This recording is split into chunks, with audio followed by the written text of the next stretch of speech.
All right. Hello, Get Better Faster Nation. I am Dr. Jason Bradley, and along with my co-host, the one, the only James Chester, and our incredible executive producer, Rachel Bradley, we want to welcome you to another exciting episode of the Get Better Faster podcast.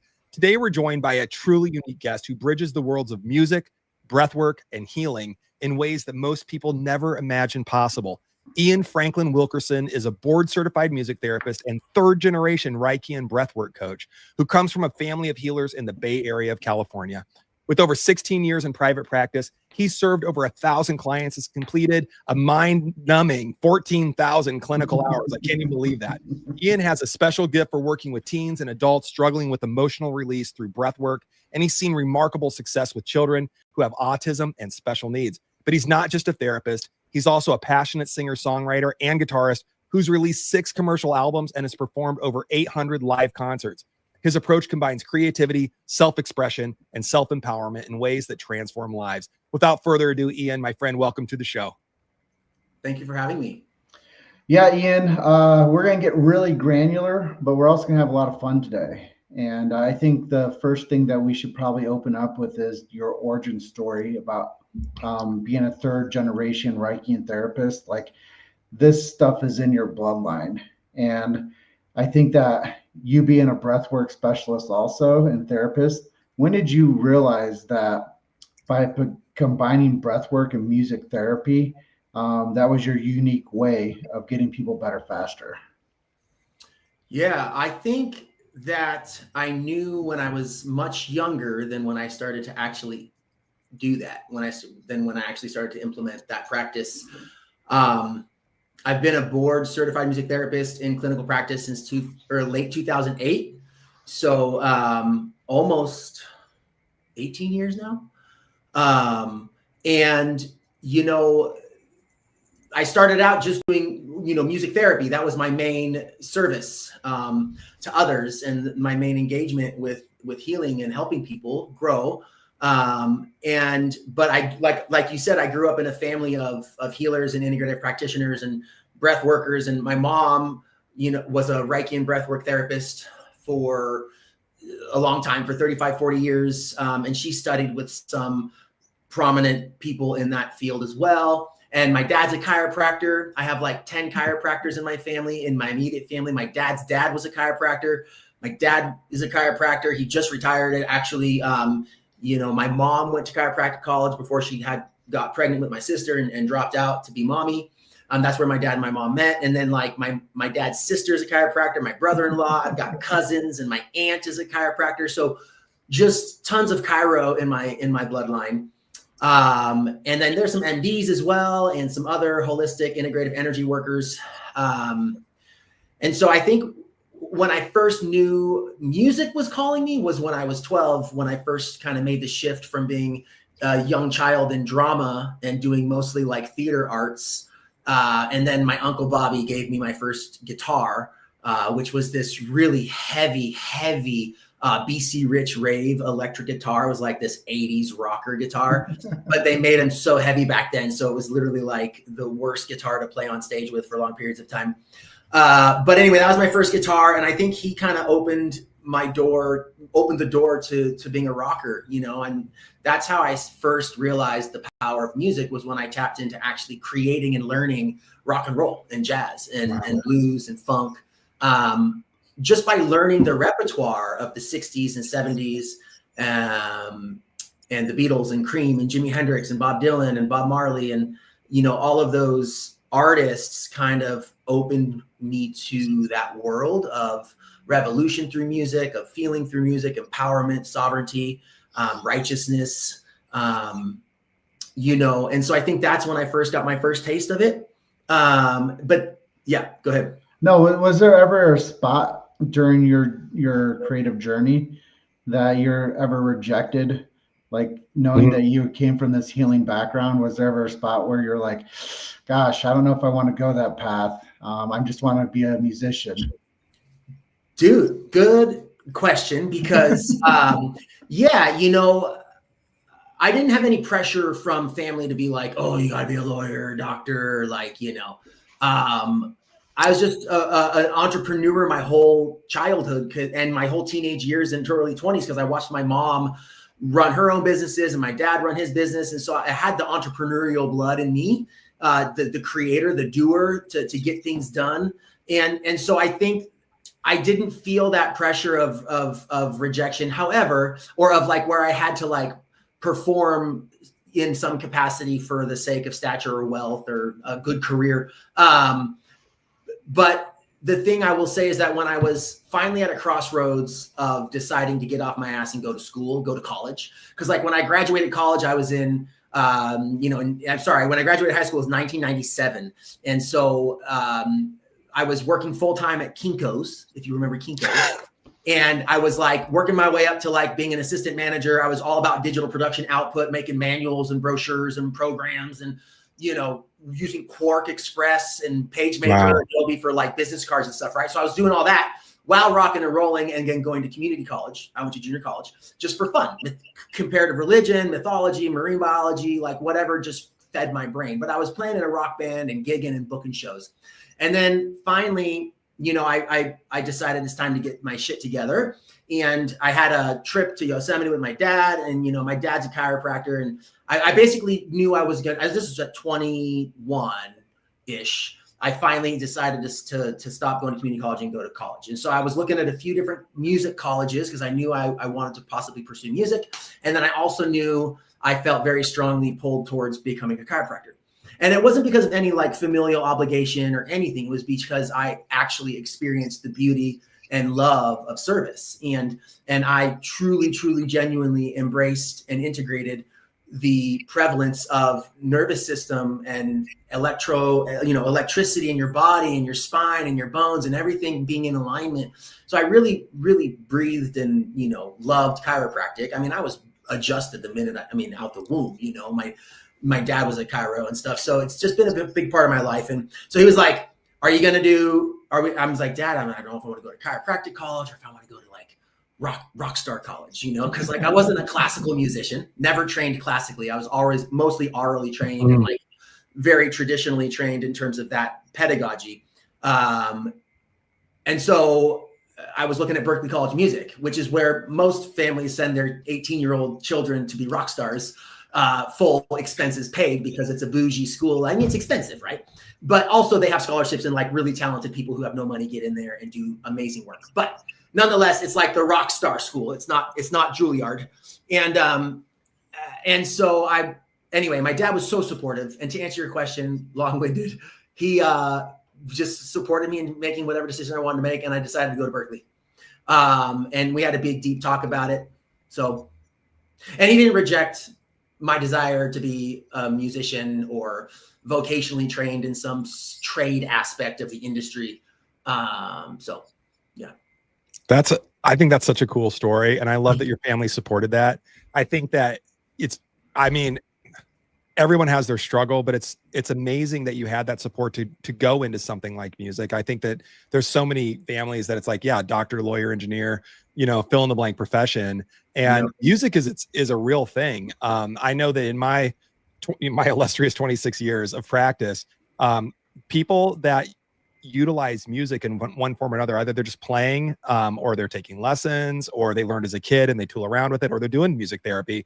I mean, it's really healthy, for the psyche, for balance and for the nervous system. I think it's amazing. And we could probably talk about frequencies and frequencies of energy and all of that. But I have a question before we dive down those rabbit holes, because I mentioned that you were a third generation Reiki and breathwork coach as well, as a very talented musician. What the heck is a Reiki and breathwork coach? Yeah, good question. So, and this dovetails back into what James was asking about. When did I know to like merge the two? When did I become a practitioner of blending breath work with music therapy? So I did that in 2016 when my mom died. And I'm going to bring it back to there just because, to answer your question, I didn't really start practicing as a breathwork practitioner until 2016 or 2017 after she died, because she had a handful of clients who wanted to go to somebody who had her flavor, had her vibe, who had her knowledge, who had her essence and skill set. And so I just finally realized, Luke, you must fulfill your destiny. Like It's like time for me to follow my path, and not because I felt obligated to my mom, but because I knew that I wanted to carry on her legacy out of my devotion to the practice. So what is Reiki and therapy? It's actually kind of like a loaded label or title, because the true pedagogy and like clinical practice of Reiki and therapy, which is if the namesake is from Wilhelm Reich, who was an Austrian psychoanalyst, who was one of Sigmund Freud's most esteemed, promising pupils. And Reich ended up being a little bit in opposition to Freud's cerebral psychoanalytical approach to the ego and the mind and the health and the pathology that we create, because Reich started to identify the prevalence of the soma, the somatic, the body, the physiology, the like manifestation of contraction and emotions and anger and rage and trauma and all the things we experience that get stored in our musculature. And then that creates more pathology and disease. And we can talk about the problems all we want and not really ever deal with the physiological manifestation of the disease. So that's who Wilhelm Reich was. And he left Freud's tutelage, and he's pretty much the Western psychoanalytical therapist forefather for like a lot of the kinesthetic modalities in the Western sense. I mean, obviously breath work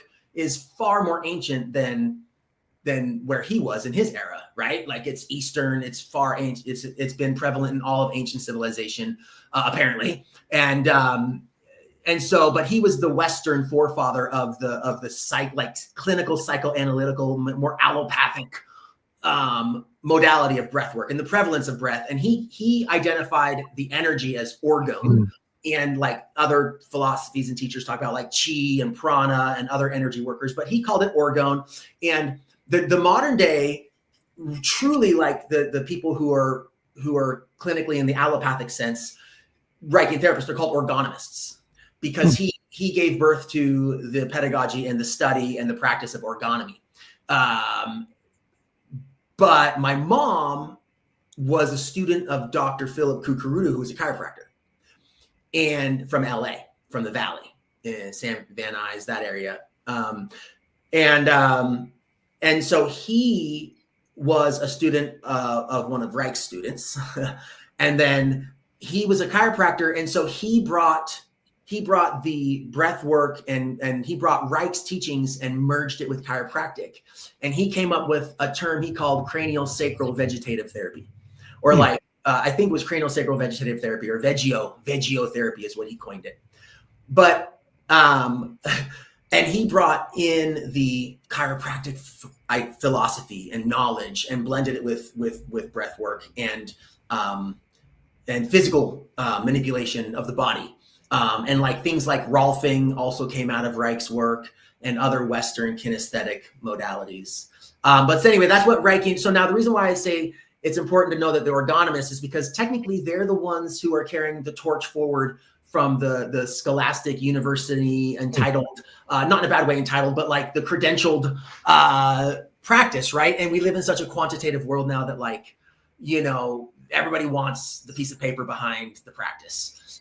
Even if it's like an ancient lineage of knowledge that's passed down in the family, which is where I come into it, because I'm just breathing what I grew up in and what I know in my innate blood. I am board certified as a music therapist, but as a breathwork practitioner, it wouldn't be proper for me to call myself an orgonomist. And I don't even want to call myself a Reikian therapist because I don't have my LMFT and I'm not a PsyD. But, I am living and breathing it, and since I was a baby.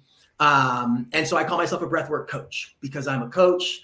I know breathwork, and I know how to do it, hold space. I know how to be there and support people's process. So I think I didn't know anything about that. And I'm curious to hear James, and James knows everything about chiropractic. He's not a chiropractor, but I think the gentleman knows everything that there is to know about chiropractic. So I'd love to hear James. Have you heard of this? No, it's my first time hearing about the somatic work of the craniosacral systems with breath work, and specifically the Reikian model. This is my first time hearing anything about the Reikian method. And that's when you first introduced Ian as a guest. I was like, this is going to be dynamic because I'm going to uncover some ideas that are going to advance my knowledge skills to help more people understand this profession better, because chiropractic is a science, philosophy, and an art, and the practitioner is the artist. And what they deliver through their care method is the artistic expression. So how you play an instrument, chiropractors are actually reversing the tune of the body and retuning the body holistically through reestablishing the pattern within the nervous system to play the nervous system to make the person's body emit health. So really what you're doing is helping realign the alignment of people's consciousness within their bodies. And what a chiropractor does is they do the adjustment to the vertebrae, taking the pressure off the disc and the nervous system, allowing the body to flow the way it's supposed to. So what chiropractors do is tune the human body as an instrument, and it allows it to play the way it's supposed to. When it's kinked, I use this analogy a lot. It's like if Jimi Hendrix was playing the Star Spangled Banner and it was his key, it was in the wrong tune for like string number 4 on his guitar. Like it wouldn't sound anything like it was supposed to. It wouldn't express the instrument wouldn't express the music the way it was supposed to sound. So the way I understand chiropractic is chiropractors tune the nervous system and they allow the body to play music the way it's supposed to be unencumbered and not to have the basically the bondage of illness inside of it. So it releases that and allows the body to heal naturally. We believe that we need nothing extra in us, simply no interference. When we clear the interference, the body self-regulates and self-heals. So when all that is true, now the body's representing life force and lightness. And I think it's really cool what you're teaching us, is because the breath work, there's so many times when a patient is laying down to get the adjustment and they're holding their breath and the segment won't move. So if they take a deep breath and they get it all into their lungs and they release it, and then the chiropractor does their artistic expression of the adjustment, the body releases much easier. We also believe that when the body's in a state of ease, there's no dis-ease. So when you correct that vertebral subluxation, the body goes into what the medical world calls as homeostasis. And that's what I'm really excited to talk to you about today, case by case, and the categorical types of people that you help with, because there is an overlaying from your upbringing to your music career to the idea that somatic breathing is going to be something that eases people's bodies and gets them back to balance again, so that they can play themselves like the instrument that they were intended to sound like. I love that. Beautiful. So thank you for asking me that, Jason, because I think there is like a huge depth of knowledge when it comes to the way I see the healing art of chiropractic and the way that it integrates with somebody like Ian Franklin Wilkerson's work as well. I totally agree. And James, thank you for, that was like poetry almost, Yeah, that was beautiful. The body is an instrument, and somehow anyway, I was going to make a joke about playing myself or anyway, I'm going to leave it alone. Anyway, actually, that's going to be prevalent in the moment. So nice. So I was thinking when you were talking, Ian, when you were talking about that where Reich was jumping in and connecting not just with the consciousness and the brain and the subconscious and all that, but also incorporating that into the physical body, the corporal body.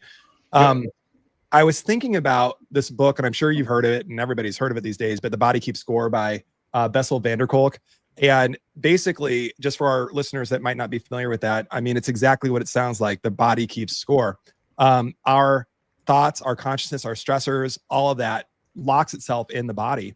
And there are somatic expressions or body expressions of the stressors that we're under. And I'm going to pitch this right over to you to get your thoughts on that. But I want to step back for a minute and go back almost 30 years. and I was in a conference. I couldn't remember where, but I know who was speaking. It was Dr. Jeffrey Bland. And Dr. Bland is the person that came up with the word functional medicine, which is what I've been practicing for the last 26 years, combining, naturopathy and chiropractic and general medicine and everything else I can to just help get the people better faster, as quick as we can. But Bland was speaking at a medical conference where mostly it was family practice doctors. And he said something very casually that created an uproar. He said that if the general practice doctor or the regular traditional doctors are not addressing stress, and that's the word that he used, every single visit, in his opinion, it should be considered malpractice. And it was an uproar. I have never been before or since in a scene like this. It was right out of a movie.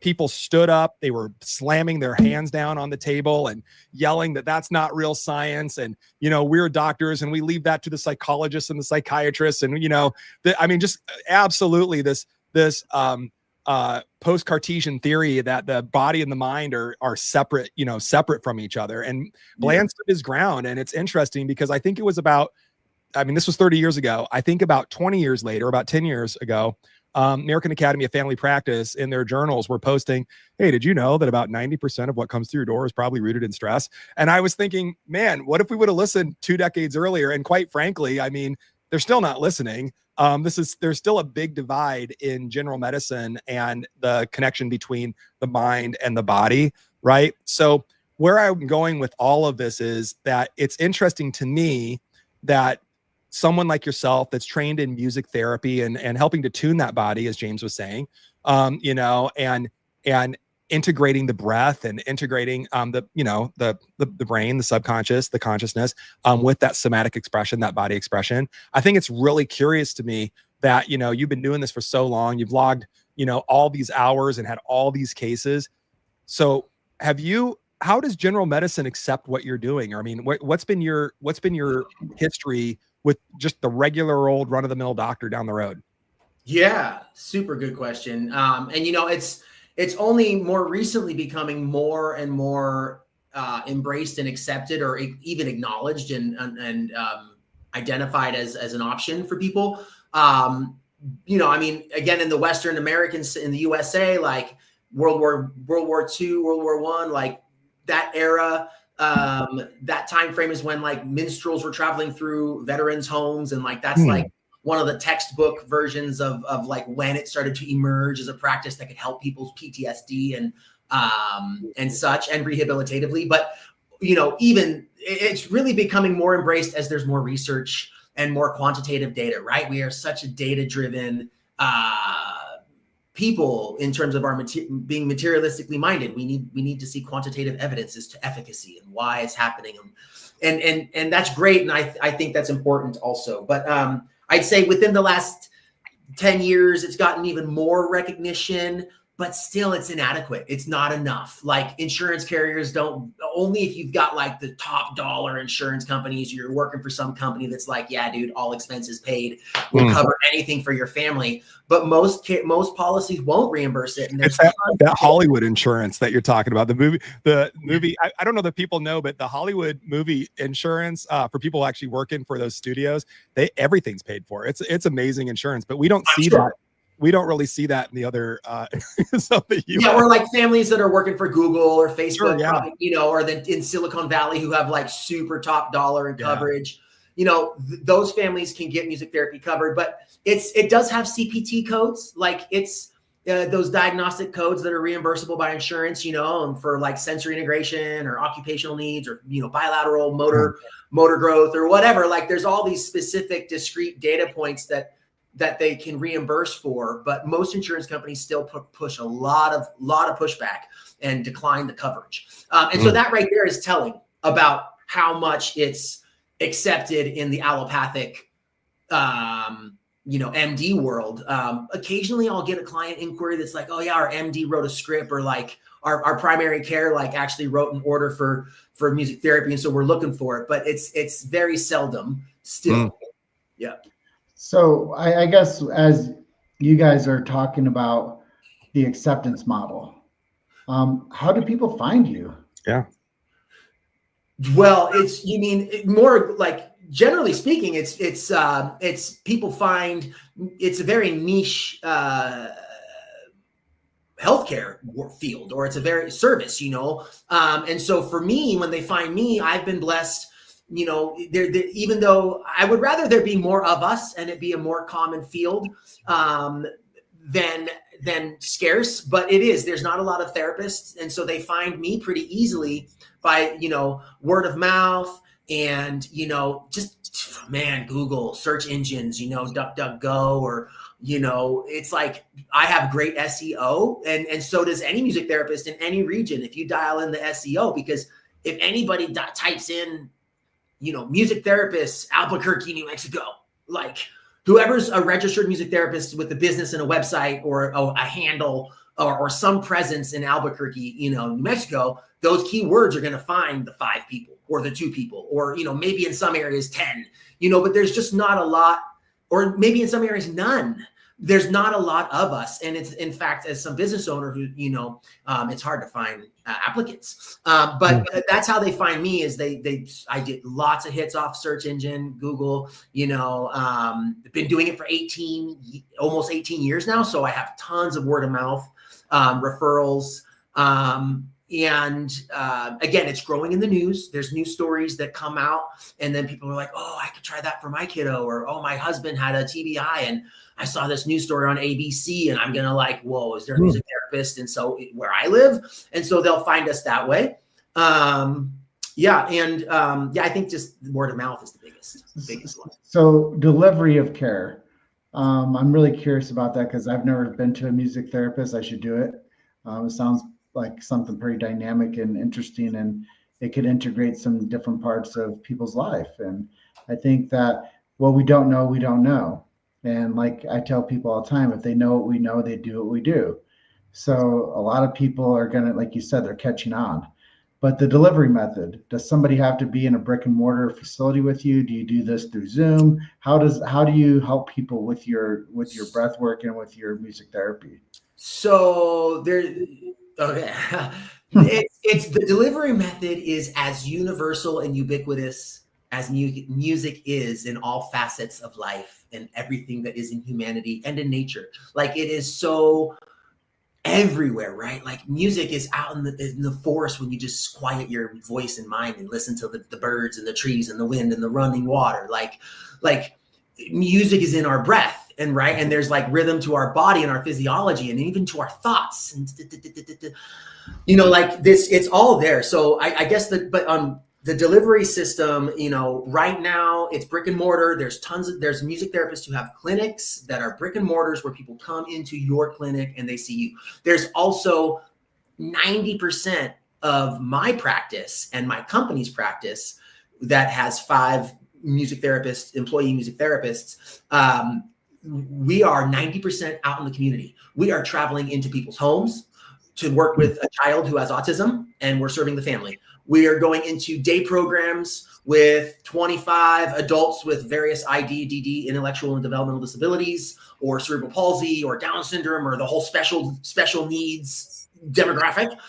We're going into group homes with 5 adults with special needs. We're going into neuro rehab clinics working on brain injury. We are going into psychiatric acute settings with locked units, working with this, super sick with schizophrenia and borderline personality disorder and like heavily medicated individuals. We are in this is my company. Does all these settings. That's just your company. Yeah. But I mean, because like we're not in pediatrics, like most hospitals employ their own in-house music therapists.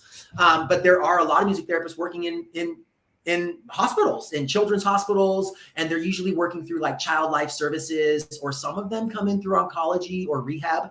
But most of the time it's through child life services as like the portal, the funding department within the hospital.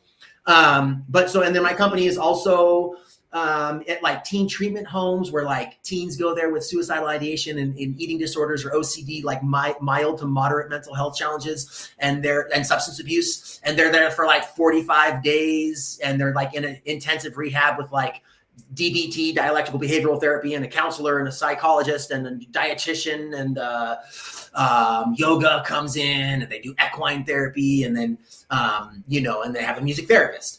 So yeah, that's just, I could probably keep going. Oh, we're in memory care units.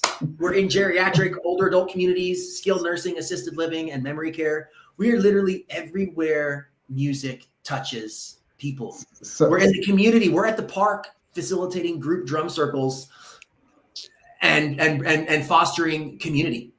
So real life application, many types of people that are receiving your services, and there's no boundaries, no borders, no limitations. No, exactly. Totally. I really appreciate that too. And I wish, I mean, I have a wish for all of us that we saw more integrative therapies in the general practice of healthcare. I also wish there was more health and care in healthcare. Seriously. But that's more political statement. Hey, I have a question. So I love what you said, and I love the integration, but I'm wondering, and I love the people that you're seeing now, but what do you think the biggest emotional and physical blockages that people are struggling with that traditional medicine is missing? Where really can music therapy, breathwork coaching dovetail in? What are you seeing that they're missing, and how can we integrate it more? Well, the first thing that comes to mind is playfulness and whimsy. And the reason why I feel like healthcare is missing that is because we're so mechanistic in our quantitative need for proof and wellness that we lose sight of like the being and the person, like the humanism of the person. And so for me, like the play and the whimsy, that clinical tool, that ingredient of facilitating and supporting and eliciting a greater sense of playfulness and whimsy, it brings us back to that childhood, that childlike innocence of health, optimal health, of where we haven't been adulterated yet. We haven't been toxified. We haven't been, we've just been, we're pure out the womb, right? Except for whatever ancestral baggage we come in with, but, which is freaking huge in my opinion too. So not to discredit the prevalence of that, but I'd say playful and whimsy, because I feel like the empowerment piece, like when you talked, James, about chiropractic philosophy and, waking up our innate capacity for homeostasis. That's a big part of the work I do in music therapy and in breath work, is that nervous system alignment, the homeostasis.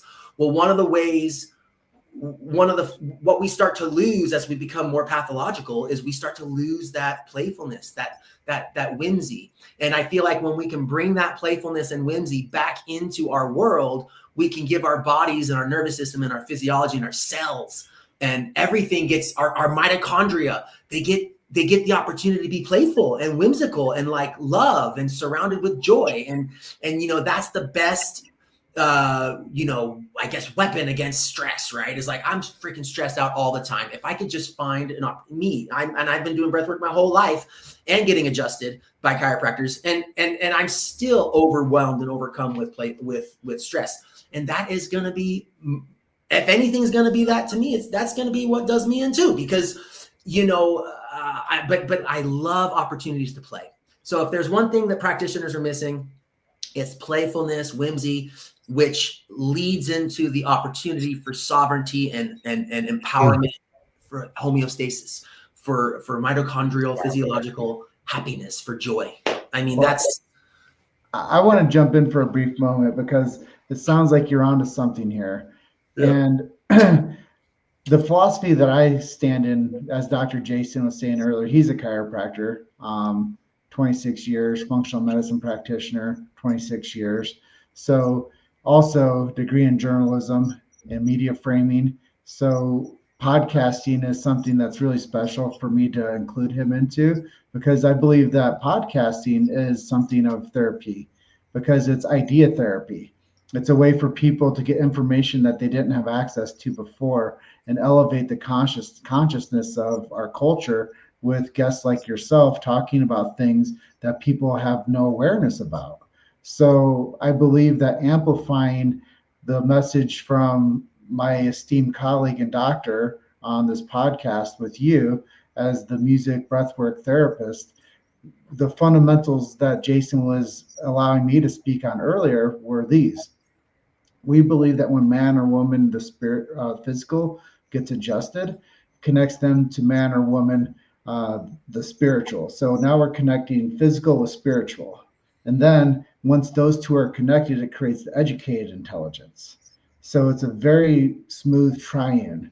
We have the physical, the spiritual, and the educated. And what you're doing is you're taking people through this musical breathwork journey, and you're creating this homeostasis pathway that you're talking about, which creates the educated intelligence.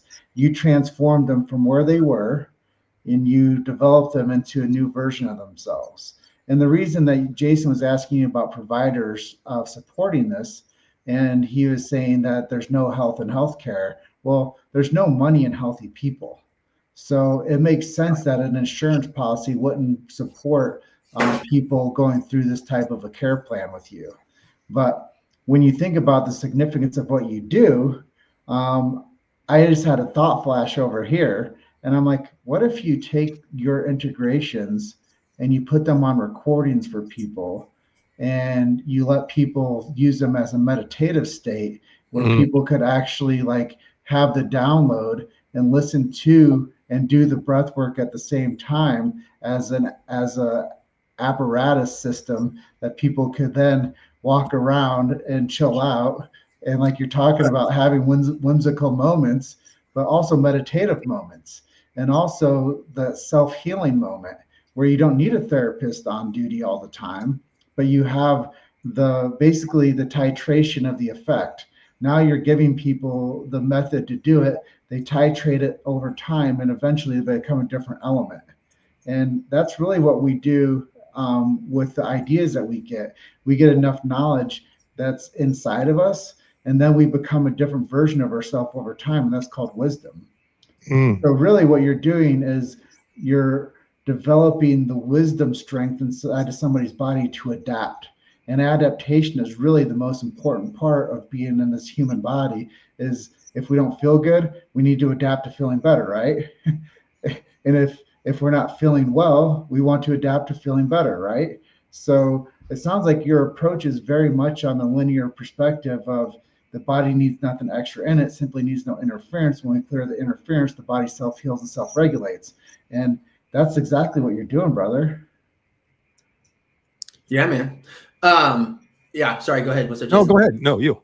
I was just going to say I'm still trying to figure out how to package that, this idea of, just to like discuss the multitude of ways in which music shows up in healing and as an art, as a healing art is there's the sound healing world. So there's a whole pedagogy and study of sound and the psychoacoustics and the quantum mechanics and the way sound impacts the body's physiology and cells and the energy and all that, right? And that's huge and very prevalent. And there's schools for that, right? Like if you want to go become a sound healing practitioner or a credentialed, with a degree in sound healing, you can get that. And then there's also the pedagogy and the scholastic world of music therapy.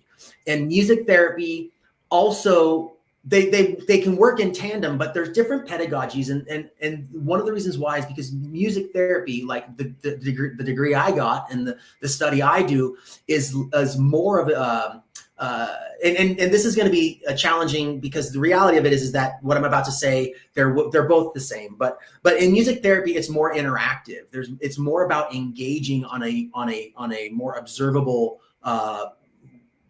creative and interactive, expressive way. Meaning my work, clinical work, is like making music with people, getting them to play the drum, them to be engaged in a robust and affective state, them to be writing their own songs, them to be using the creativity and expression that is innate in them, or if it's been subdued and quieted, to uncup, uncap that and to unlock it and to empower them to find that whimsical, playful creativity that they can use as an art, right?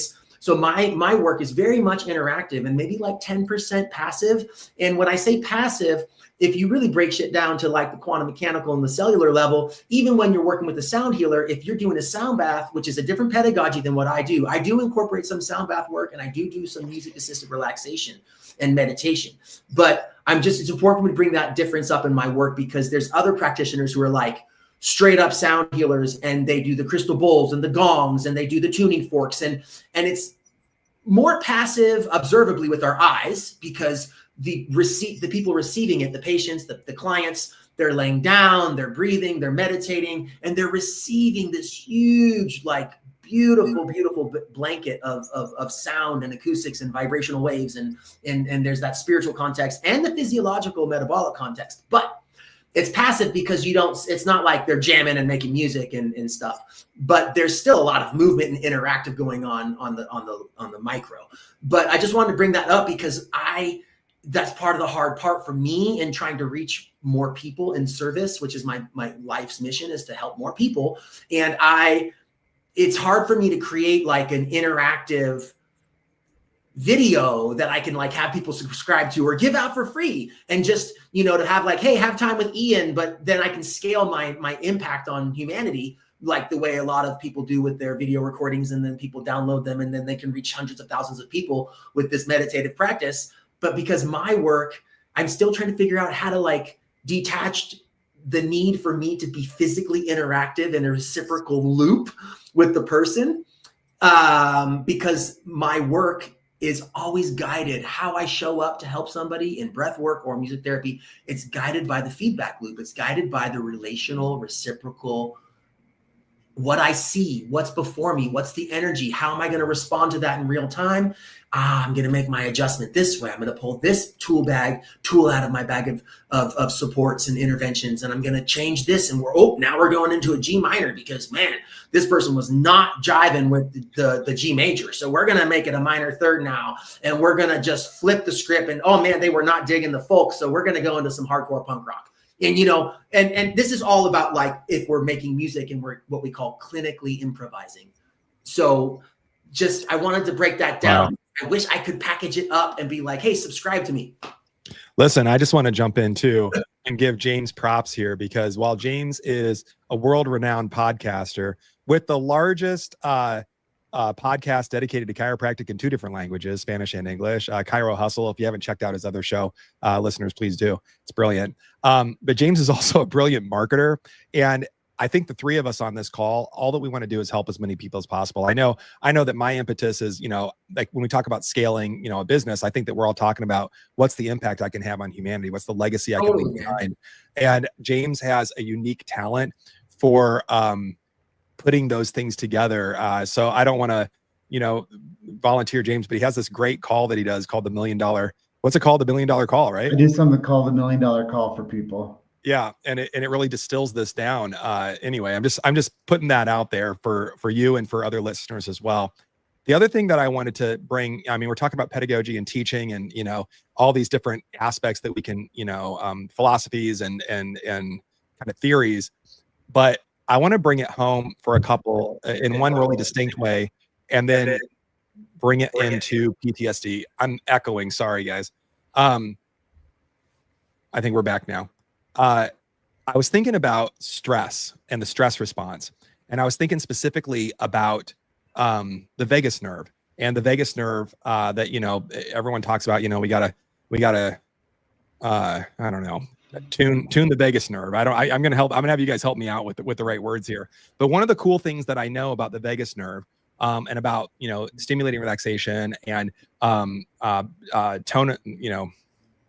vagus nerve tone is where I'm going with this. Vagus nerve tone is that it responds really well to something really simple like humming, and just humming music and humming sound. And I really like the idea of sound inducing a relaxation state, stimulating the parasympathetic nerves, tonifying that vagus nerve. I really appreciate that. And specifically where I want to go with this is I have, I don't know if a penchant is the right word, but definitely a passion for helping those that are struggling with PTSD. I have struggled with PTSD probably as long as I can remember. I don't need counseling today, but if you want to dive into my dark childhood, we certainly can. But nonetheless, I think that so many of us struggle with this, and then we carry it, and the body keeps score, and it compounds and it compounds and it compounds. And God knows that the world itself is stressful, not only these days, but it has been for decades and decades. And I would love to hear, moving away from the theory, moving away from the teaching aspects and the philosophies. How does something like music therapy and breath work intersect with and affect PTSD? How can it help PTSD? Yeah, big. We could talk about that for hours. Mm-hmm. So I think that the first ingredient to the music therapy is access, or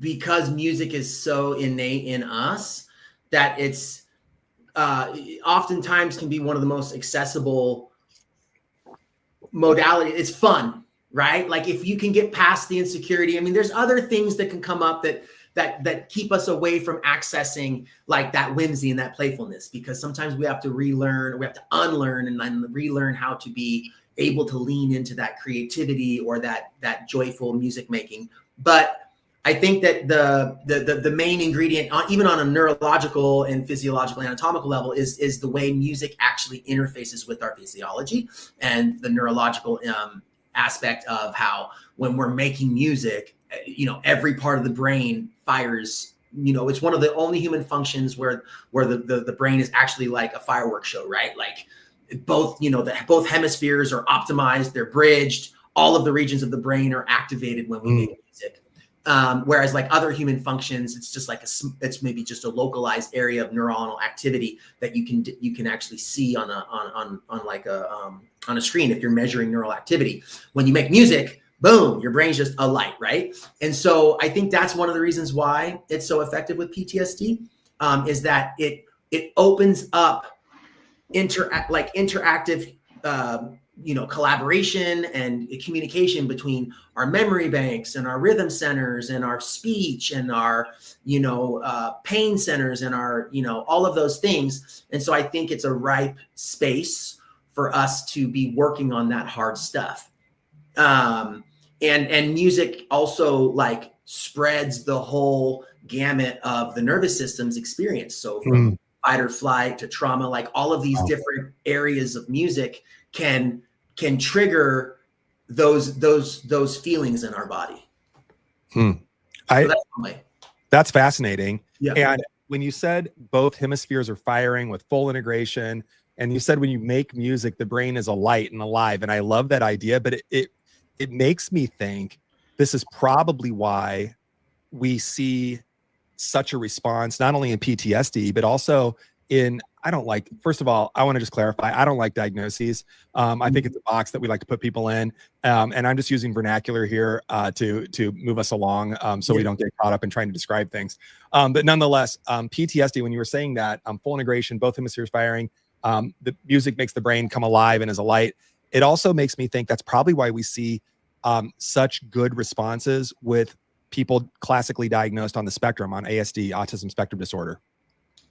Yeah, for sure. It's a huge support, and in neuro rehab, in building new neural net pathways. Like absolutely, both in the neurodivergent community and working with people on the spectrum, and also in PTSD. It's super effective in helping an individual just co-regulate their nerve to have a regulated nervous system. So, we've mentioned the prevalence of the nervous system and stress so many times. If you're a kiddo who's on the spectrum and has super intense sensory challenges, or like he's uncomfortable in their body and their nervous system, and there's a musical experience that can help facilitate some degree of regulation in the body, who can try to like grow academically or grow socially and functionally when your nervous system is just on fire, right? So it really can help quiet that or regulate that system, so that opportunities for learning and growing, or opportunities for connecting to other people and feeling that sense of connection and relationship can blossom. So that, music can super be helpful in that.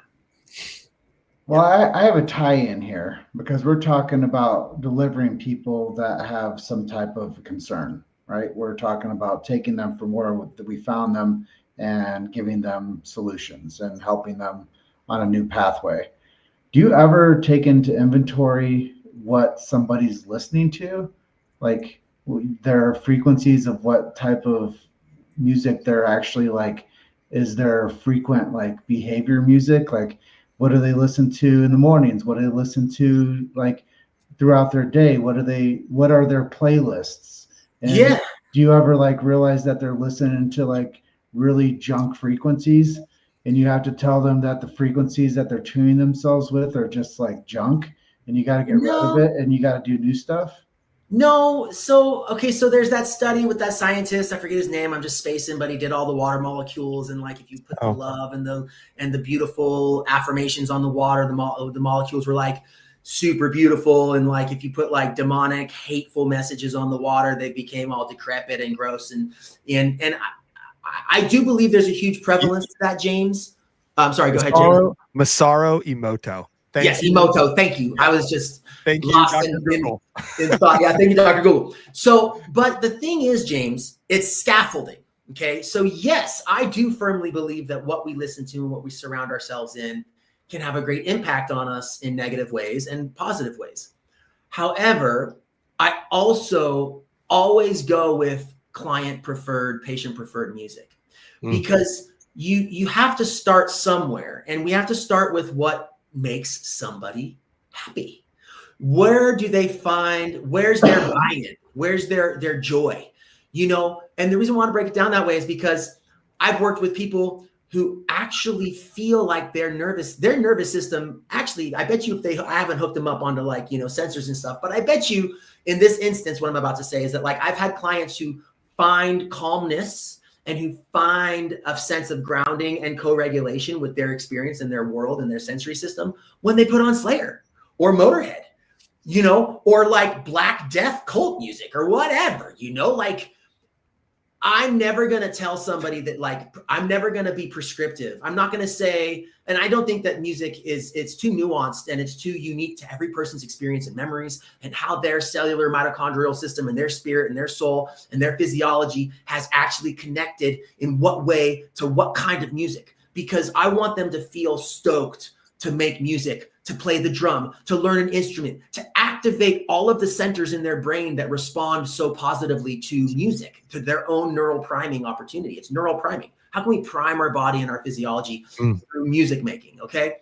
Or from experiencing music and as a sound bath or whatever.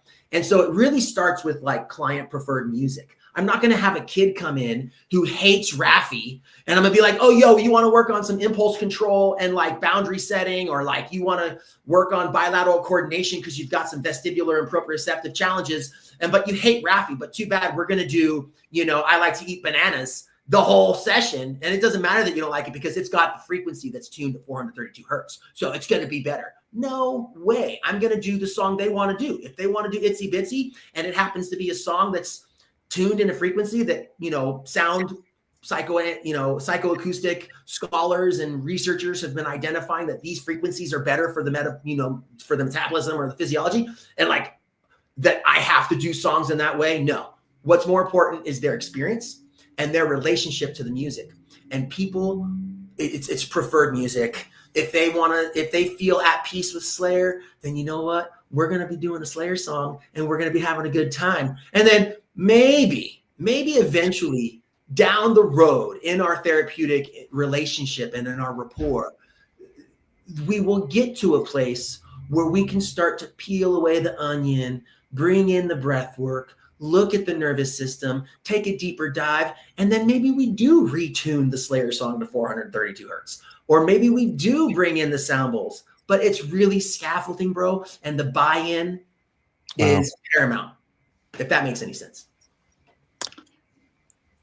Yeah, I just think, as a person, if I hear some music that I don't like, I'm like, turn that off. Yeah. Totally. No, James, we're going to work on your neuro rehab. We have to listen to that song. That sounds like noise to me. I remember very distinctly, James and Rachel and I were driving and we were on a very sketchy road with just a very sketchy mountain road. And I had some music on. I don't remember what it was, but it was just regular music to me. And James we have it on video. It's so great. James very quietly says, I said something about music and he's like, we can turn that off. I don't need any more stimulation right now. And I thought It's very funny. But speaking of what we're talking about, I pride myself in being a very amateur guitar player, self-taught, mostly by ear. I can kind of read chords now. I mean, not complex chords. I have to keep everything very simple. But I've been playing since I was 6. You'd think that I was better than I am. And I can get through most non-complex music and kind of figure it out. That all said, what I love about it when I'm playing, and I always say it's a good day if I get to play the guitar. And I really try to every single day because I call it my Zen moment. What I mean by that is, and James gave me this other language. It's present time consciousness for me.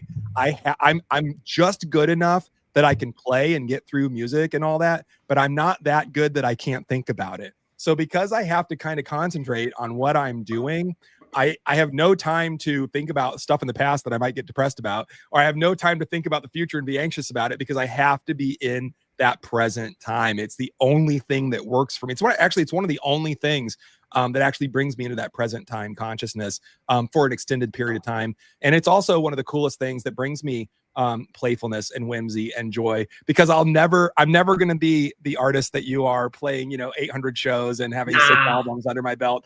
But I'll play backup. I'll play backup guitar, or even better, I can play a triangle. But only in Chuck Wagon, dinner's ready style, just back and forth there. But as far as that present time, I'm not funny. My wife says, "Don't quit your day job." As far as that present time consciousness goes, I feel like that's probably also a big part of what we're talking about. I mean, if we can help people get out of that stress state and just be present, just be here in this moment, it's probably has a lot to do with neurosynaptic development and neuroplasticity and reprogramming and all that. But yeah, what's your experience with that? Am I off in left field, or am I onto something? No, you're totally there, man, because it brings us closer to that homeostasis, to that innate intelligence. If we're not in that present state, then our body is not being given the empowerment and the opportunity to lean into health. Right. So, and I just want to say, like, that this is, I love you in sign language. And this is one of my mom's mottos. So whenever somebody says something that like resonates, I'm like, boom. So when you were saying about music being one time you're in present consciousness, and it's very much like that for me. I'm such a doer. I'm always going. I'm always do. I'm a super busy guy.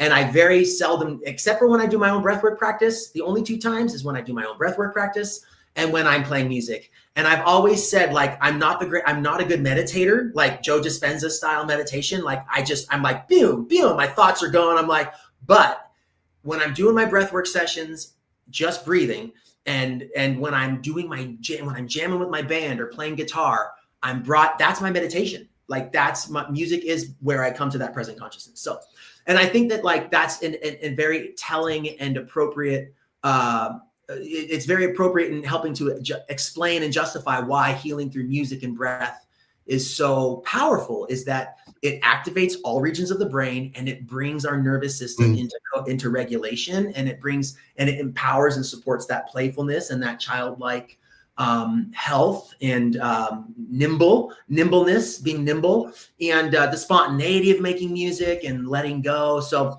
in terms of rehab, like, I've done a lot of, you brought in the neurosynaptics and the neuroplasticity.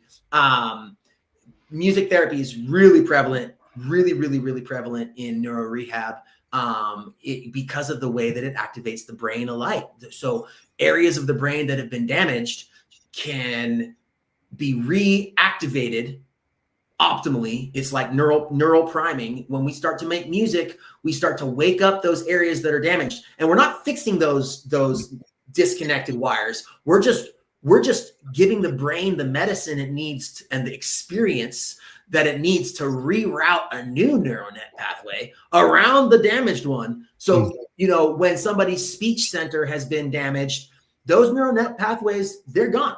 Like, you're not going to patch that physically, the actual neurosynaptic connection, but you can grow, or the pathways, but you can grow new ones. And the reason why being in music is so effective in doing that is because it activates all of these areas of the brain. So, for example, the speech area for speaking might have been damaged, but you can still physically and anatomically produce words verbally through song, because the words have a different way to be manifested through the body's mouth through song, because it's a different part of the brain and it supports that speech. And then you generalize that skill. So as you sing the words, you start to give the brain the aha, like, and you start to grow the new neural net pathways around the area that was damaged, because the other areas of the brain that had correlative or associated functionality empower that damaged area to grow again. And so you start to regrow the speech center. So that's how that works for music. And just in a small example, or motorically, like if you're learning how to walk again, you can use music to help your vestibular and your proprioceptive, because our internal rhythm, our rhythm centers are at the most primitive part of our brainstem. And so like, there's just all this neurological prevalence in terms of how music interacts with neuroplasticity. And I'm not a neuroscientist, but I get it and I feel it. And I've seen the work, the prevalence of the work in my own clinical practice without being a neuroscientist. So I love that you're, we're in tune there. Sorry, that was the best pun I could come up with. That's great. But, I think it's interesting because we've talked a lot about rhythms, and the body really does have a lot of rhythm. We've talked about, brain waves, waves are a rhythm. We've talked about there's a circadian rhythm, a diurnal rhythm, night and day. We talk about a heartbeat. I mean, it's a beat. I mean, we have all of these rhythms and beats inside of us. And I find it just super fascinating that we can tap into The pulse. a pulse. We have a pulse. I mean, a pulse. I mean, Pulse, we have so much that we can tap into just physiologically. No wonder when we add in, music or these frequencies, muscle tone. The muscle tone, all of it. We have like the language that we use to describe the body is almost musical. It's almost like it is an instrument, James. I'm going back to what you talked about earlier. So thank you, Ian, for sharing, all of that. Speaking of everything that we just mentioned, I'd love for you to share. I don't know if it has to be a complex case. I like complex cases. That's what I do. My claim to fame is that I take, the worst of the worst, the hardest, the most complex cases. And I try to, help people figure that out and put, piece together dots and patterns that other people aren't seeing. I'd love to have you talk us through a difficult case that came your way. How you intervened with breath work, music therapy, and then what were the outcomes? Yeah. Well, I'm going to use a case study. It's one of my longest standing clients. He's a young man now. And it's probably a really long story, but just basically like I started working with him when he was 12. And he's a young man now. He's 22, 23. And so I've been working with him for over 10 years. And when I first started working with him, and he's on the spectrum. So I first started working with him, he's probably moderate on the spectrum. There's this, mild, moderate, severe. So he's probably moderate, but he's verbal and, but definitely impacted in terms of his capacity to function in, society in terms of like learning and growing and, regulation and impulse control and cognitive development and all that stuff. And so I started working with him in music therapy in a very childlike, playful capacity, a lot of improvisation, and then that grew, and a lot of improvisation and a lot of like spontaneous, robust, affective, interactive music making that was all improvised and like theater and drama and play through songs and preferred scripting from shows that he likes, because he would script and perseverate on melodies or dialogue from scripts of cartoons he liked. And so it started out in kind of that playful area of engaging and building that therapeutic rapport, the therapeutic relationship in music therapy, in a very clinical capacity, clinical improvisational capacity. And so the first thing that we saw in that was just the ability for that experience to reorient and help him co-regulate with me and to help him, refocus his energy into a meaningful reciprocal engagement that wasn't just perseverative scripting of a show he liked, but that was like spontaneously appropriate in conversation or in musical conversation. So where it's very clear that there's a reciprocal, aha, he went to doom boom boom boom, and I went a do go do da, and then he did a do zagaboo, you know. And so you have this opportunity to create dialogue that's organic and like a conversation that isn't scripted and isn't rigid and isn't OCD like or whatever, you know. So that's how it kind of started out in our relationship, and then that grew into him being regulated enough to have the capacity to start developing some skill sets in music, like, you know, having some goals that are specific to, like, let's learn piano and let's learn a specific drum beat, because now we're at this place in our relationship where he can regulate enough to try to understand these complex systems of the language of music. And he had already developed such a strong relationship of love and connection and safety and feeling the trust of leaning into music that he was able to now use it as a tool for the next stage of scaffolding into his learning and growth opportunity and homeostasis ultimately. So then, so we started learning piano and drums, and like through that process, he's growing all kinds of domains and faculties in his executive functioning and motoric system, you know, being able to bilateral play and create organized beats in time and space, using his body in that way. And then, you know, on the piano, learning how to visual tracking and motor processing and eye-to-hand coordination and all these areas.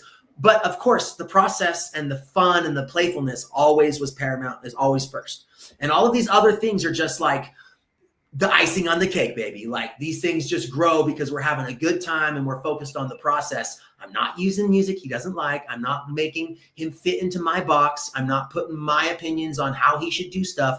I'm letting him lead the experience, right? So, and I'm facilitating and coaching and mentoring, but I'm really trying to empower him to take leadership in his own process. And then, you know, we can work together through his teen years. And all the while, he just keeps gaining more independence. And now he's, you know, and so now fast forward, and like, okay. And then like halfway through our time together, I started to be able to bring in some breath work. And this is like such a like perfect little case study for me, because it really was like this opportunity to where what started out as like perhaps this textbook version, if you will, of like how music therapy can work with kiddos on the spectrum, and how it can functionally support their growth.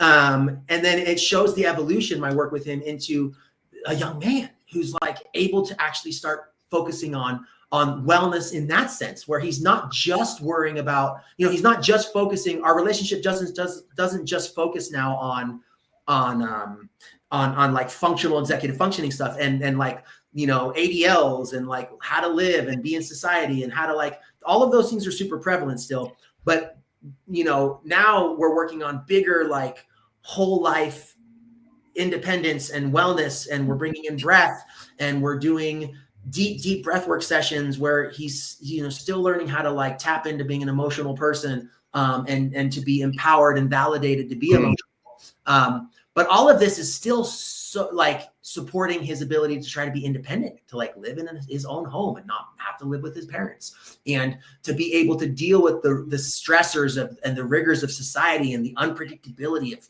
missing a bus, or your meal not coming out the way you thought you wanted it, or all of these things that can be triggers to him. We're working on his resilience, his distress tolerance, his ability to actually stay regulated and be cool with missing his bus and moving on to the next thing, and his ability to not be like scripting out in society and like making people feel uncomfortable, because, you know, sometimes people don't feel comfortable standing at the bus stop when there's somebody that's like looping on the perseveration of scripting. So it's like, how do we help him feel not, you know, and so through all of this, bringing in breath work, music learning, we're still doing music learning. We're still doing guitar, still doing piano, still learning how to play the drums. Now he can play like 4 instruments. He's playing bass, he's playing guitar, you know, and he's laying down and doing an hour straight of breath work with me. And I only have a few clients that have this trajectory. I mean, that this profound of a, because the sad truth is that it's hard for people to stick with stuff. And I'm not a one-stop shop. Like that's the part where I have a hard time packaging it, right? Because like, I'm like, oh, here's this prescription. You got this feeling here. Check out my song and you're good.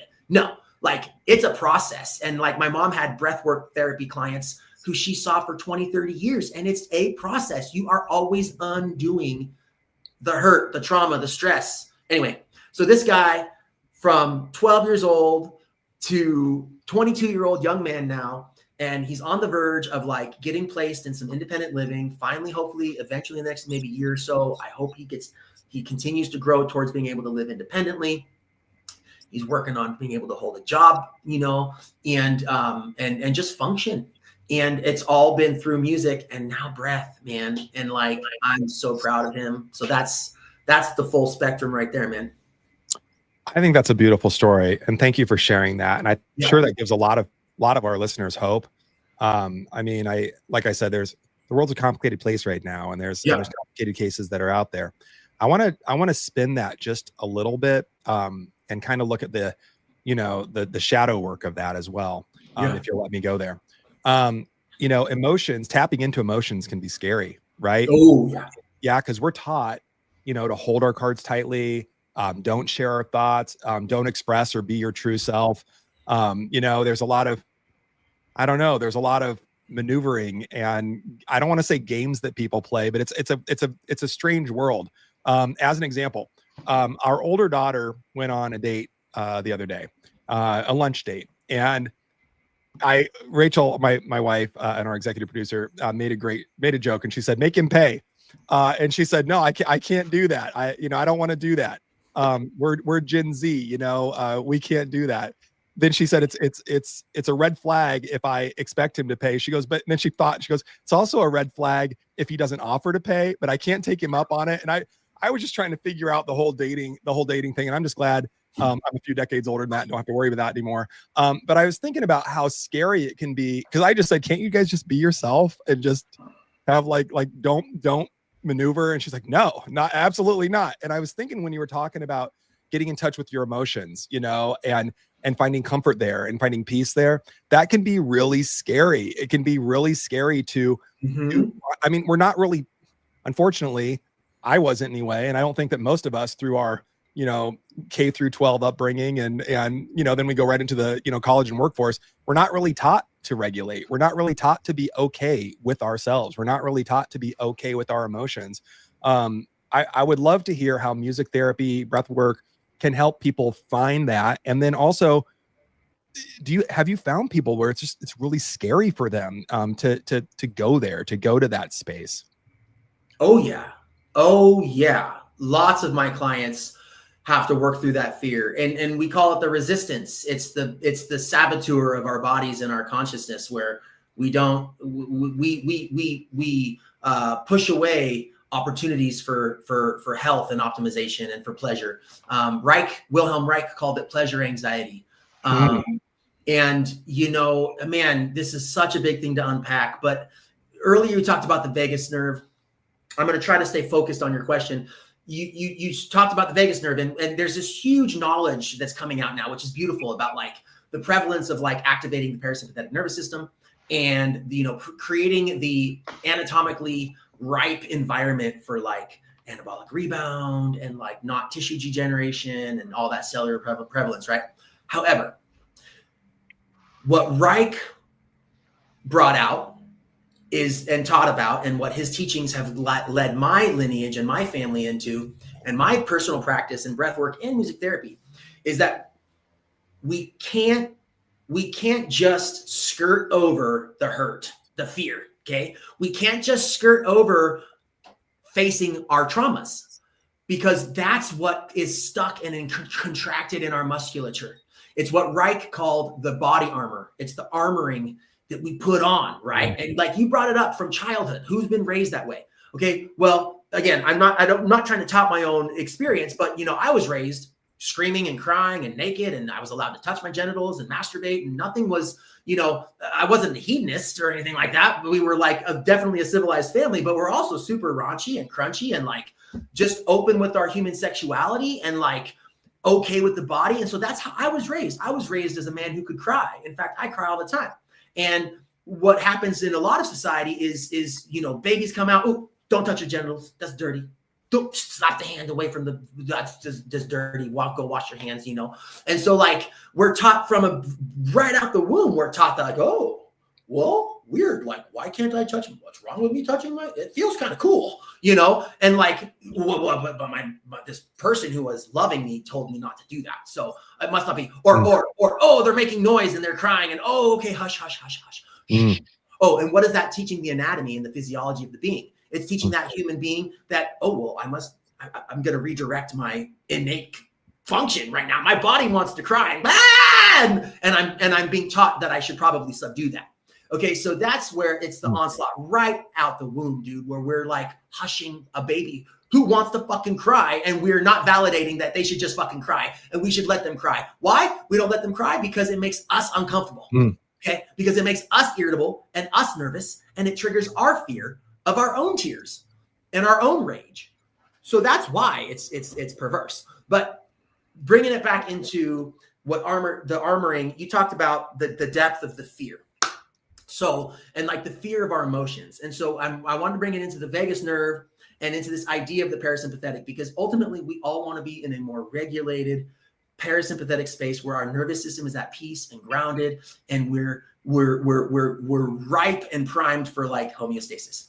However, if we don't deal with the shit and the hurt, and we don't scream and cry, whatever it is that needs to come out, and we don't face those things, we're just still keeping them stuffed, and we're still creating a really ripe bed for disease and pathology to develop, psychologically or physiologically.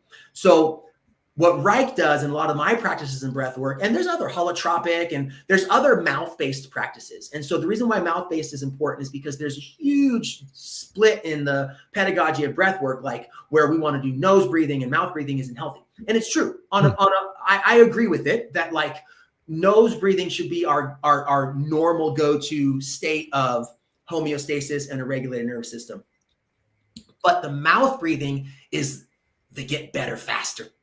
Okay, because it's the get better faster, because you have to face the tumult in order for your body to be best equipped and best primed to really lean into that parasympathetic homeostasis. Because if you just go straight to the parasympathetic homeostasis and you let fear push you away from facing the hurt, then that hurt is still there. And the pathology is still there. The potential to develop cancers from that trauma is still there. So the mouth breathing activates the sympathetic nervous system. And when we activate the sympathetic nervous system through really fast, robust, deep oxygenation, not as a normal constant thread in our normal day of life, but on an intentional, conscious breath focus, where it's like once a week, I'm going to give myself an hour of the deepest oxygenated, most rapid, fast, deep breathing through my mouth only, not through my nose, because you want to bring out the robust verbal expression. You want to create space for movement of energy through your mouth. You want to create space for empowered tears and screaming, and for laughter, or for crying and tantruming, whatever it is that comes out. And damn right, it is scary. I can't say I'm going to take away the fear, except for I'm going to be there as the practitioner to hold space and to support and facilitate that process. And if you stay with that process every week, 1 hour a week, you will find that more likely to find that homeostasis. I mean, there's never ever guarantees, but anyway, I wanted to bring up that the fear piece, and there's really no prescriptive like, oh, like I'm gonna quiet your fears. No, you just got to pull yourself from the bootstraps and face your fucking demons. I mean, honestly, it comes down to that, like, you know, and it's not, and the work that I do, so I do all kinds of work. Like some of my work is really, really gentle. And like, I take very extra care not to stoke the demon, not to create an exorcist. But when my clients are ready to take the deeper dive, you know, it is about unleashing the demons. And when you do deep, deep breath work, it can be like an exorcist, man. And I've had clients, I mean, my mom has had clients, I haven't had anybody myself, but my mom has had clients who fucking, you know, socked her. You know, she had, I mean, you poke the beast, you poke the bear, and in therapy, it's hard sometimes. And so we do want to like poke the bear. We do want to scratch it a little bit. Say, hey, like, let's bring it out. Let's face that. And then I'm like, yeah. And the next thing, sometimes in my deep, deep breathwork sessions, I'm screaming with them. I'm like showing them how to scream. I'm like, oh yeah, scream louder. That wasn't good. Like you've got something in there you're not letting out.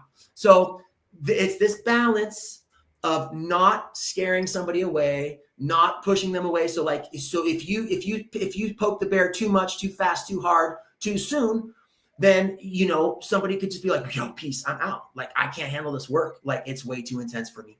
So that's where someone who's been doing it their whole life, who can like help modulate that energy and figure out how we're going to work through it. And then if it's getting too intense, that's where my music therapy comes in, because now I can be like, okay, this is too scary. Let's play the drum. Let's bring it into music. Let's bring it into a piano. Let's bring it into a song. If it's, and so the reintegration and like the co-regulation that music offers, that's where I dovetail the deep, robust fear of trauma. You can bring in the music and I can support the person holistically when they are maybe too scared. Anyway, that's my spiel, bro.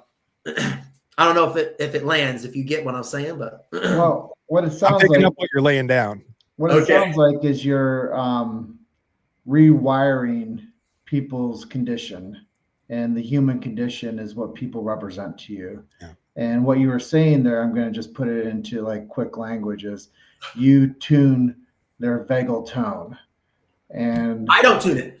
Well, I empower them to tune it themselves. Yeah. But they come in with the type of condition that they're representing, and you help them work through that. But we're talking about muscle tone, we're talking about pulse, we're talking about heartbeat. Well, the vagal tone is one of the times I tell people about the vertebrae. You have 7 in the neck, right? 7 cervical vertebrae, 12 ribs.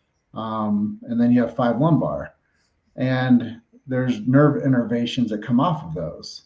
And the vagal tone starts all the way from the brain, all the way down through all of the spinal cord, and it controls all organ systems. And one of the things I like to share with people is the reason they call it an organ system, because it's organized. And when you help organize people's energy levels, and you help them deliver themselves to new realities, what's happening, you take them from where they are in the state that they show up in, and you represent a new reality to them. And they find that, like you said, on their own, but you're their guide. You're the one with the torch and the scythe or the machete, and you're whacking down the path for them. But here's the real thing. The path always grows back if we don't stay true to the path. Like if we don't keep walking the path will come back, and we'll go back to that path, and we'll realize that the path has the growth back on there.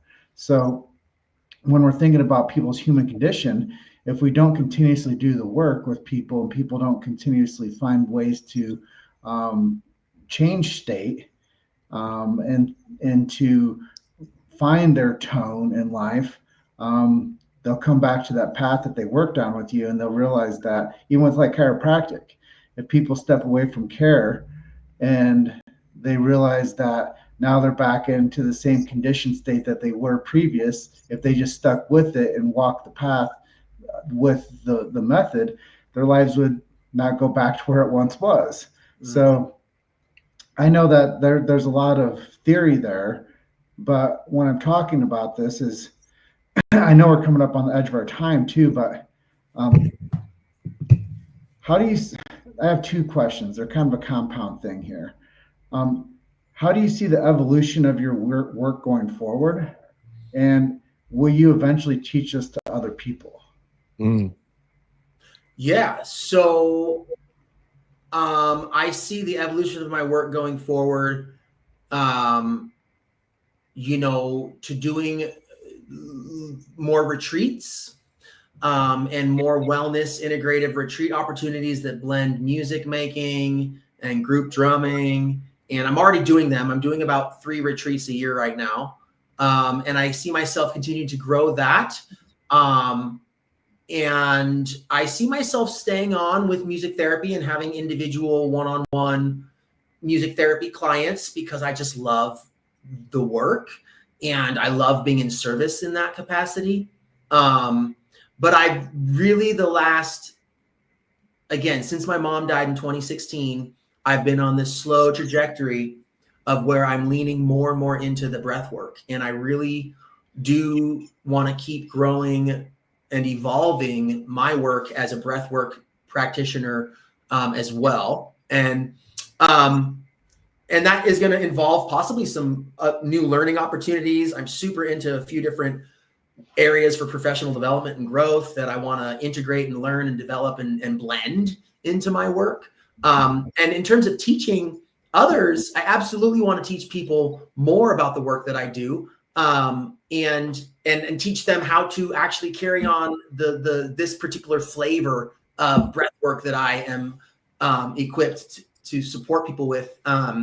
And for example, this weekend, a little plug there, because I'm doing it. I'm a guest teacher at a teacher training in Occidental, California on this Saturday and Sunday, October 18th and 19th. It's a 2-day nervous system reset and Reiki and breath work and pranayama yoga teacher training. And it's actually just one weekend of like a nine-month teacher training.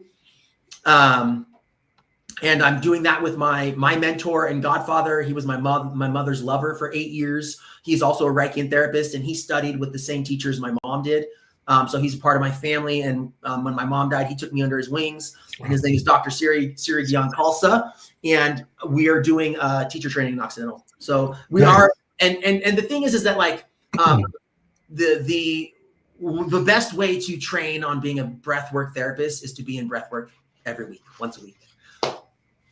I love that. Yeah, and that was just it. Is there's a lot there, you know, and I was just really curious about the fundamentals of what you know, because obviously you garnered a lot from the lineage that you come from, 3 generations of Reiki and breath workers, and now you're the music therapist guy. So I brought music to it. Yeah. My teachers did not bring music therapy to it. Yeah. No, yeah, but now you've seen the evolution, and that's why I'm asking. Like, and once again, we're almost to the edge of our time today. Yep. But I do want to take a brief moment. Would you mind taking 1 minute with us as a collective and putting us through a minute breathwork exercise before we close out the show today? Sure. Because I do come from this place of activating the mouth breath. And it's not as conventionally practiced in a lot of the breathwork spheres. Let's practice just taking a big breath through an open mouth. One of the hardest things to do is to do this. Yeah. And so we'll be like, okay, take a deep breath through your mouth. And the mouth goes like this. But it's so hard to force your body to keep your mouth open. So take a big deep breath in through an open mouth, and we're just going to do 5 of them. Okay. And when we take a deep breath, I don't want to see this. I want to see as little movement in the shoulder shrug as possible, because where we take our deepest breath is when our diaphragm pulls our lungs down. So I want us to start by breathing into the diaphragm and pelvis. And then once the pelvis and the stomach has fully expanded, if you still have more air capacity to inhale, then you bring it up into your chest. So it's going to be ha.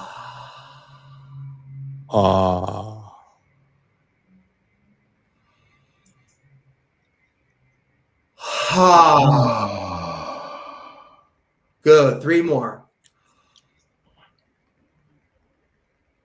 Ha. 2 more. Ha. Last one, as deep as you can into your stomach. Ha. Good. Is that right there, man? I mean, that's I would call that the get better, faster ingredient to breath work, is being able to breathe with a fully open mouth, as big as you can, as deep as you can into your stomach, as like a prescriptive tool to like unlock the hurt. Well, that was really powerful, man. Thank you for sharing that with us. I love the fact that you could share something with us and our audience, and they're going to learn something to take away from our episode today. I thought our conversation was super dynamic. I'm just going to pass over to Dr. Jason and see if he has any last words for today's episode. Yeah, man. Thank you so much. I genuinely mean that. Thank you for your time, for your genius and sharing that. And it's so cool to have this connection and to, talk through some of this, someone that's doing, novel breath work anyway, and then incorporating music therapy into that as well. I mean, I don't personally know anyone else doing that. So, I mean, you're a unique genius, all by yourself. And I can't wait to see, where this evolves. I'm excited for it. I also just want to give a shout out. We didn't even talk about how we met. We met in, what's it called? The Freak Alley. Alley. Yeah. Freak Alley, Boise, Idaho. Boise, Idaho. Which is a really cool, murals and street art. And Ian was there with Ben Lewis, I believe, with Flo the band. And you were recording, I think it was a music video. And it was, I mean, we just kind of invaded you guys and listened, and then, accosted you a little bit, like, who the heck are you? What are you doing? And then we got to know each other. And I just want to give a shout out that your music also, we didn't even get a chance to hear it, but your music is genius as well. And thanks, people should check it out, so check it out. We'll give all the links in our show notes when we get the show out. So check out our show notes. We'll give all the links to Ian's music and, how to connect with him. So thank you. We're going to drop our first full band single on October 31st on Halloween. That's awesome. Great. Yeah. I can't wait. Well, yeah. Thank you, Ian. It's been totally transformative for not only us, but for our listeners. And for our listeners, if you're struggling with emotional blockages, trauma, or you're looking for a holistic approach to healing that goes beyond traditional talk therapy, Ian's integration of music therapy and breath work offers something truly unique. As you can see with our exercise at the end of the show today, there's some powerful techniques that Ian has. I hope he does decide to teach and facilitate and train people, because he did talk about the scarcity of the practitioners in the world. So I think there's a big opening for him, but his work with teens, adults, and special needs populations shows real results, and over 1,000 clients served and 14,000 clinical hours don't lie. Remember, anyone listening, nobody's coming to save you, but solutions like Ian's breathwork and music therapy prove you can save yourself. Ian, thank you again for sharing your wisdom with us today. And to all, our Get Better Faster Nation, thank you for listening and your continued support. And the best way to show your support is share this episode with somebody who needs to hear this message. And don't forget to subscribe so you never miss an episode and get all the behind the scenes hijinks we've got coming your way. We've got more incredible guests lined up that are going to blow your mind, just like Ian did today, with real life solutions for reclaiming your health, your happiness, and your life. Until next time, keep questioning everything and keep getting better faster. Thank you so much, Ian. Thanks, Ian. Wilkerson. It was a real powerful episode today.